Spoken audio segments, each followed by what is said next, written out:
कुछ दिनों के बाद। ये क्या है? एक दोस्त ने मेरे साथ एक मजाक किया है, लेकिन समझ में ही नहीं आ रहा। अरे बेटा, तो अमृता से पूछ लेना, उसके पास कोई ना कोई जवाब जरूर होगा। ठीक कहती है मम्मी जी, मैं सब जानती हूँ। लेकिन अमृता, ये थोड़ा मुश्किल है, सोच लो। मेरे लिए कुछ भी मुश्किल नहीं। दुनिया की कोई भी पहेली हो, मैं चुटकी में सॉल्व कर लेती हूँ। अच्छा ठीक है। देखो, मेरे दोस्त ने मुझे एक खाली पेपर दिया है और कहा है कि इस पर उसने मेरे लिए कुछ मैसेज लिखा है। अब एक बात बताओ यार, खाली पेपर पर, जिस पर कुछ भी नहीं लिखा हुआ, उसे मैं कैसे पढ़कर बताऊं? अरे बस इतनी सी बात, इसे तो मैं चुटकियों में सॉल्व कर दूंगी अमित। लेकिन कैसे बहू? इस पेपर पर तो वाकई में कुछ नहीं लिखा हुआ, एकदम खाली पेपर है। कैसे, क्या पढ़ोगी तुम? अमित, एक छोटा सा काम करो, जल्दी से एक मोमबत्ती लेकर आओ। अरे बहू, पेपर में आग लगाने का इरादा है क्या? नहीं नहीं मम्मी जी, इस पेपर पर अमित के दोस्त का लिखा हुआ मैसेज पढ़ने का इरादा है। अमित कैंडल लेकर आता है। अब ना बस इस पेपर को धीरे धीरे कैंडल के ऊपर घुमाते रहो, देखना 2 ही मिनट में मैसेज आपकी आंखों के सामने होगा। अच्छा ठीक है, मैं ऐसा करके देखता हूँ। 2 मिनट के बाद। अरे वाकई में इस पर तो अक्षर बनने लगे, लेकिन ये हुआ कैसे? और अमृता, तुम्हें कैसे पता? बहुत सिंपल है मम्मी जी, अमित के दोस्त ने नींबू के रस से मैसेज लिखकर उसे सुखा दिया।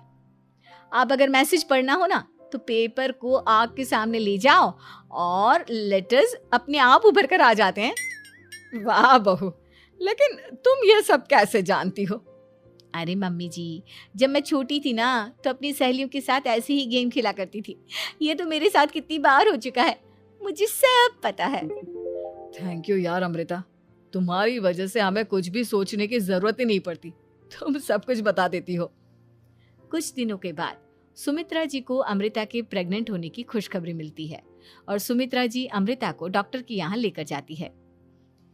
देखिए सुमित्रा जी, आपकी बहू की तबीयत बिल्कुल ठीक है, किसी भी तरह की चिंता करने की कोई जरूरत नहीं है।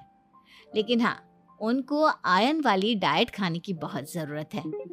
ठीक है डॉक्टर साहब, आप बता दीजिए मैं अपनी बहू को क्या क्या खिलाऊं, ताकि उसकी तबीयत ठीक रहे और आने वाले बच्चे की भी।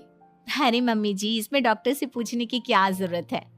किशमिश है, अनार है, पालक है, ये सब खाना चाहिए, आयरन का लेवल बिल्कुल बराबर रहता है। अरे वाह, आपकी बहू तो सब कुछ पहले से ही जानती है। ये तो बहुत अच्छी बात है। देखो, आयरन के साथ तुम्हें कैल्शियम भी खाना होगा।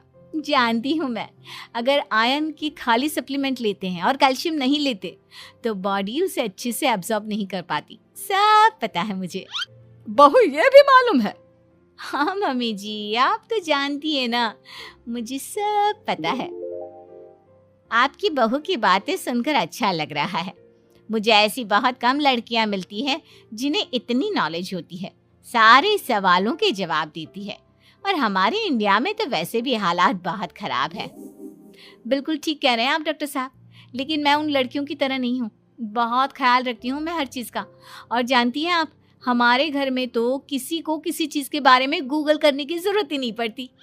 बिल्कुल ठीक कह रही है अमृता, अरे कुछ भी पूछ लो, इसे सब पता होता है। अरे वाह, तुम तो बड़ी कमाल की लड़की हो। चलो, ये तो बहुत अच्छी बात है, लेकिन फिर भी डॉक्टर की सलाह पर पूरा ध्यान देना चाहिए। वैसे क्या चाहिए तुम्हें, बेटा या बेटी? अरे डॉक्टर साहब, कुछ भी हो जाए, बस बच्चा अच्छे से हो जाना चाहिए। मुझे तो दोनों में से किसी से कोई भी परेशानी नहीं।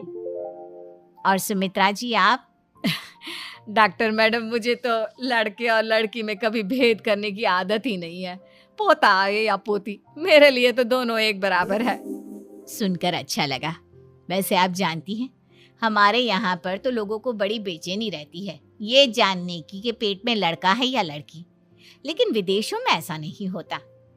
हाँ, वहाँ पर तो सब कुछ पहले से ही बता देते हैं ना। ये भी कोई बात हुई भला? लेकिन तुम्हें कैसे पता कि वहां पर सब कुछ पहले ही बता देते हैं? अच्छा हाँ, तुम तो सब कुछ पहले से ही जानती हो ना, तुम्हारे साथ तो सब कुछ पहले से ही हो चुका होता है। नहीं मम्मी जी, ये तो मेरे साथ पहली बार हो रहा है, इसलिए मैं ये डायलॉग नहीं बोल सकती। अमृता की बात सुनकर सुमित्रा और डॉक्टर दोनों हंसने लगते हैं।